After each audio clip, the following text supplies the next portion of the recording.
200 unit से ज्यादा बरक़ी इस्तेमाल करने वालों को बिल अदा करना पड़ेगा। तेलंगाना के डिप्टी चीफ मिनिस्टर ने की गृह ज्योति स्कीम की वजाहत। तेलंगाना के डिप्टी चीफ मिनिस्टर मल्लू भट्टी विक्रमार्का ने हफ्ते को 200 यूनिट मुफ्त बरक़ी सरबराही की स्कीम गृह ज्योति के बारे में अहम वजाहत की है। गृह लक्ष्मी स्कीम के तहत 200 यूनिट मुफ्त बरक़ी की सरबराही से इस्तेफादा करने वाले खानदान अगर मुकर्ररा हद से एक भी यूनिट ज्यादा बरक़ी इस्तेमाल करते हैं तो इन्हें जीरो बिल नहीं बल्कि मुकम्मल बरक़ी के इस्तेमाल की बिल जारी की जाएगी। यानी अगर इस स्कीम के इस्तेफादा कुनिंदगान 201 यूनिट बरक़ी इस्तेमाल करते हैं तो इन्हें बरक़ी बिल अदा करना पड़ेगा। वाज़ेह रहे, तेलंगाना में मार्च से इस स्कीम के तहत 200 यूनिट तक बरक़ी के इस्तेमाल पर फिलवक्त सफेद राशन कार्ड रखने वाले खानदानों को जीरो बिल जारी किया जा रहा है। रियासती हुकूमत के डेटा के मुताबिक इस स्कीम के तहत मौजूदा तौर पर 40,33,703 इस्तेफादा कुनिंदगान के नाम शामिल कर दिए गए हैं। सेक्रेटरिएट में प्रेस कॉन्फ्रेंस को मुखातिब करते हुए डिप्टी चीफ मिनिस्टर ने कहा कि 200 यूनिट से कम बरक़ी इस्तेमाल करने वालों को ही स्कीम से मुस्तफीद किया जाएगा और ऐसे अहले अफराद जिनके नाम हनूज स्कीम में शामिल नहीं किए गए हैं वो MPD और दफातर से रुजू होते हुए दरख्वास्तें दाखिल कर सकते हैं। इन्होंने कहा ये मुसलसल जारी रहने वाला अमल है। मुमकिन है कि चंद इस्तेफादा कुनिंदगान स्कीम में शामिल ना किए गए हों। इस किस्म के अफराद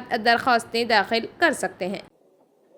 సార్ డిమాండ్ పెరుగుతుంది అంటున్నారు, మీరు గ్యారంటీ ఇవ్వగలరా? కరెంట్ పోదని, కరెంట్ కోతలు ఉండవని యాజ్ ఏ విద్యుత్ శాఖ మంత్రిగా మీరు గ్యారంటీ ఇవ్వగలరా? జగిత్యాలలో జీవన్ రెడ్డి గారు ఏదో మీటింగ్ పెడితే అక్కడ అరగంట పాటు కరెంట్ పోయిందట మీ ఎమ్మెల్సీ గారు. సో కోతలు ఉండవని బట్టి విక్రమార్క గ్యారంటీ ఇవ్వగలరా? Brother, what's your name?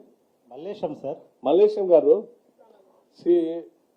నేను ఇప్పుడు 4-5 సార్లు స్పష్టంగా చెప్పాను, భరోసాగా ఉండండి, ఇబ్బంది లేకుండా రాబోయే డిమాండ్ కూడా దృష్టిలో పెట్టుకుని సాధ్యమైనంత వరకు మేము కావాల్సిన ఏర్పాట్లన్నీ చేసి పెట్టుకున్నాము, నిశ్చింతగా ఉండండి అని చెప్పాను.